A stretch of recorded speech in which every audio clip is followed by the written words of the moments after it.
ఒకవేళ మిమ్మల్ని ఎవరైనా ఒక ప్రశ్న అడిగారనుకోండి, మీకు దేశం ముఖ్యమా మతం ముఖ్యమా అని, మీ సమాధానం ఏంటి? ఒక్క క్షణం కూడా ఆలోచించకుండా దేశమే అని చెప్తాం కదా. కానీ మన దేశంలోనే కొందరు పౌరులు ఏ మాత్రం తడుముకోకుండా ఇచ్చిన సమాధానాలు వింటే మీరు ఖచ్చితంగా షాక్ అవుతారు. ఒక రిపోర్టర్ కొంతమంది ముస్లింలను ఒకే ఒక సూటి ప్రశ్న అడిగింది, మీకు షరియా అంటే ఇస్లామిక్ చట్టం ముఖ్యమా లేక సంవిధాన్ రాజ్యాంగం ముఖ్యమా అని. దానికి వాళ్ళు ఏ మాత్రం ఆలోచించకుండా చాలా ధైర్యంగా గర్వంగా చెప్పిన సమాధానం ఏంటో తెలుసా? మాకు షరియా ముఖ్యం, తర్వాతే రాజ్యాంగం.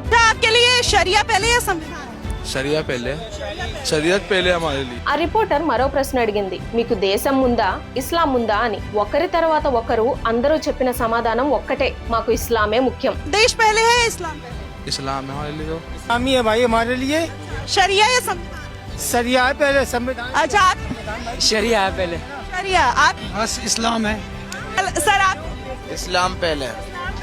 ఒక్కరు కూడా దేశమని గాని రాజ్యాంగమని గాని చెప్పలేదు. ఈ దేశంలో పుట్టి ఈ దేశంలో పెరుగుతూ ఈ దేశపు పౌరులుగా ఉంటూ కూడా వాళ్ళకి దేశం కన్నా మతమే గొప్పది, రాజ్యాంగం కన్నా షరియా చట్టమే గొప్పది. ఈ సమాధానాలు విన్న తర్వాత మనసులో ఎన్నో ప్రశ్నలు తలెత్తుతున్నాయి. పుట్టిన దేశం కన్నా మతం గొప్పదా?